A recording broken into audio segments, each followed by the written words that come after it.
आ गया ये वापस। पहली एंट्री पर इतना बवाल नहीं करता ये जितना दूसरी एंट्री पर करता है। મિત્રો અત્યારે હું પ્રાથમિક શાળા એટલે કે પીએમસી શાળાની અંદર આવ્યો, મને જાણવા મળ્યું કે અહીંયા બાળકો જોડે સાફ સફાઈ કરવામાં આવે છે, બરાબર. તો આપણે જાણીએ કે સાફ સફાઈ ચલો લોબીની હોય કે મેદાનની હોય તો બાળકો કરો, બરાબર. પણ એવું જાણવા મળ્યું કે અહીંયા બાળકો જોડે શૌચાલય એટલે કે સંડાસ પણ સાફ કરવામાં આવે છે. તો હું એ બાબતે છોકરો જોડે આપણે છોકરોને પૂછ્યું, બેટા અહીંયા તમને જાગૃત સાફ કરવાનું સંડાસ સાફ કરાવે તમે કરી એક વાર કરી તમે એક વાર. અને અત્યારે તમે કયા ધોરણમાં ભણો? 7મામાં. એટલે રેગ્યુલર રોજ તમારા જોડે સાફ કરવામાં આવે તો બીજા કોઈ ધોરણના વારા ફરથી વારા લેવામાં આવે? બીજા વારા આવે. એટલે આ સંડાસ સાફ કરવાનું તમને કોણ કહે છે? કયા સાહેબ? જિગ્નેશભાઈ સાહેબ. જિગ્નેશભાઈ જે 7મા ધોરણમાં ભણાવે છે, બરાબર. એટલે ટોયલેટ તમે તમારા સાથે સાફ કર્યું છે? કર્યું છે ને? જોરથી આમ બોલવા. એટલે સાહેબો કરાવે છે તમારા જોડે, એમ ને? હા, બરાબર. જો તો અહીંયા બાળકો જ બોલી રહ્યા છે કે સાહેબો જિગ્નેશભાઈ કઈ સાહેબ છે જે અમારા જોડે ટોયલેટ સાફ કરાવે છે, બરાબર. હજુ બીજા બાળકો પણ આવે છે, સ્કૂલનો શાળાનો ટાઈમ થયો તો આપણે એમને પણ પૂછી જોઈએ, બરાબર છે.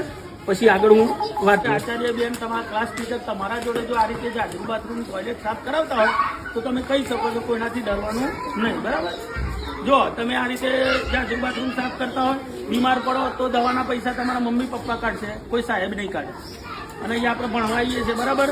તો જે પણ હું એ સાચું કહી દઉં, ભાઈ છોકરો તમારા જોડે જે મારા બેબીએ કહ્યું કે મારા જોડે ટોયલેટ સાફ કરાવે છે અને અમે એક વાર કર્યું છે, બરાબર. તો બીજો છોકરો પણ છે જે ટોયલેટ સાફ કરતો હોય છે, બરાબર. પણ હા, પછી આપણે કરું કયા ધોરણમાં ભણે છે બેટા? 4થા ધોરણમાં. તો અહીંયા હવે ઉપરના માળે નીચે ઉપરના માળે. તો તમારા જોડે કોઈ સાહેબ કે બેન તમારા જોડે ટોયલેટ સંડાસ બાથરૂમ સાફ કરાવે છે? કોઈ દિવસ સંડાસ સાફ કર્યું? કેટલી વાર કર્યું? 5-6 વખત. તો તમે ટોયલેટ સાફ કરવાનું કોણ કહે છે? કોઈ સાહેબ? કયા સાહેબ? નીતિનભાઈ સાહેબ. નીતિનભાઈ સાહેબ એવું કહે છે કે ટોયલેટ સાફ કરો. સાચે ગભરાવાનું નહીં બેટા. જો અહીંયા બધા આપણે બાળકો છે ને ભણવાઈએ છીએ, આપણે કોઈ સંડાસ બાથરૂમ સાફ કરવા આવતા નથી, બરાબર. તમારા મમ્મી પપ્પા તમને પૈસાથી ભણાવતા હોય તો આપણે અહીંયા ભણવાનું, એવું કામ નહીં કરવાનું. તો તમને સાહેબ સંડાસ બાથરૂમ સાફ કરાવે છે ને? હા, તો આપણે એ બાબતે આપણે તમારે કોઈ પણ સાહેબ આ રીતે તમારા જોડે આવું કામ ના કરાવે એ બાબતે આપણે એક કમ્પ્લેન કરીએ છીએ એમના નામની, હો ને. હા, ગભરાવાનું નહીં. હો, અહીંયા જો આપણે એક મર્દ કેવા મર્દ બાપના દીકરા કહેવાય છે, બરાબર. લખુબાનો પુત્ર. બોલો. હવે એક બીજા બાળક, બેટા નામ શું છે તમારું? મિલન. કયા ધોરણમાં ભણો છો તમે? 7કમાં. કયા વર્ગ શિક્ષકનું નામ શું છે તમારું? હવે મેં એવું જાણ્યું છે કે અહીંયા છોકરો જોડે સંડાસ બાથરૂમ સાફ કરવામાં આવે છે, તો એ વાત સાચી? તે પણ જાગૃત બાથરૂમ સાફ કર્યું? તો આ સંડાસ સાફ કરાવવા માટે તમને કોણ કહે છે?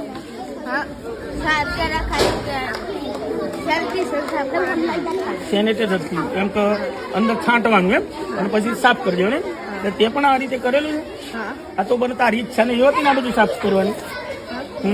સંડાસ સાફ આપણે નિશાળમાં ભણવાઈએ છીએ, બરાબર છે. સંડાસ સાફ કરવા તો નથી આવતા ને, બરાબર. એટલે આ વાત સાચી છે કે છોકરો જોડે સંડાસ સાફ કરવામાં આવશે, એમ ને. અહીંયા બીજા પણ બાળકો છે, આપણે એમને પૂછ્યા એટલે અહીંયા તમારા જોડે સાહેબો કે બહેનો ઉપર નીચે વાર ટોયલેટ સાફ કરાવો સંડાસ બાથરૂમ બરાબર? સાચી વાત છે ને? તમે કર્યું છે? અને કોઈને તમે આ રીતે ટોયલેટ સાફ કરતા કોઈ છોકરો જોયો ને? એટલે આ તમારા જોડે સાહેબો કરાવે છે? બોલો તો. સાહેબો કરાવે છે? કયા સાહેબ કરાવે છે? જિગ્નેશભાઈ સાહેબ એમ કહે છે કે સંડાસ બાથરૂમ સાફ કરે. હા, ચાલો ચાલો આપણે આગળ રજૂઆત કરીએ તમારી છોકરીની, બરાબર. અત્યારે મેં ઘણા બધા બાળકોને પૂછ્યું પણ શું છે કે ઘણા બધા બાળકો શિક્ષકો દ્વારા ડરી જવાથી નથી બોલતા, પણ અમુક જે બહાદુર બાળકો છે કે જે કહી દે છે ખરેખર કે અમારા જોડે અહીંયા સાહેબો દ્વારા સંડાસ સાફ કરવામાં આવે છે, બરાબર.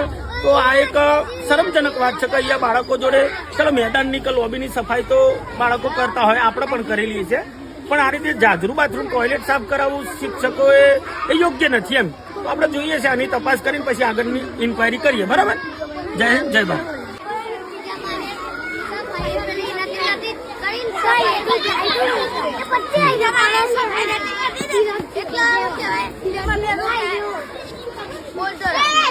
સાહેબની તો સાફ સફાઈ કરાય છે એમ.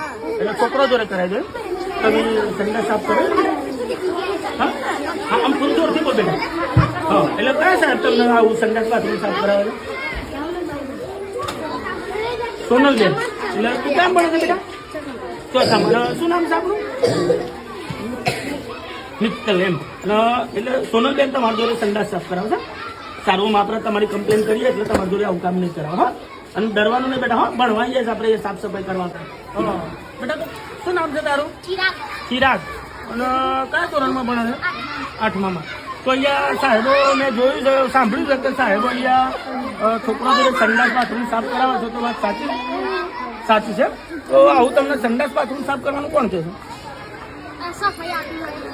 એટલે કયા સાહેબ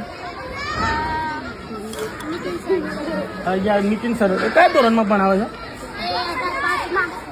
તો તે પણ સંડાસ બાથરૂમ સાફ કરેલું હા તો હવે આપણે તમારી રજૂઆત કરીએ બરાબર તમારી જોડે આ રીતે સાહેબો કોને ભણે છે બેટા 7મા ધોરણમાં તો અહીંયા બધા છોકરા જોડે સાહેબોને બેનો સંડાસ સાફ કરાવે છે વાત સાચી ટોયલેટ સાફ કરાવે છે તે કર્યું બેટા કેટલી વાર કરીએ છે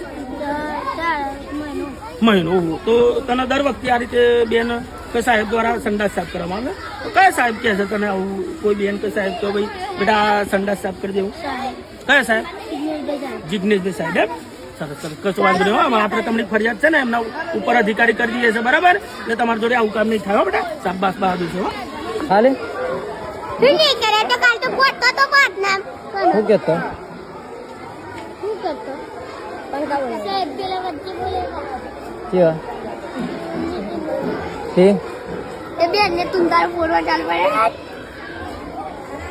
એ બધું પ્લાનિંગ કોણ કહે કે સંડાસ સાફ કરવાનું નીમાં બેન જ નથી ટોયલેટ સારું નહીં કર્યું પણ નહીં કર્યું વચ્ચે લઈને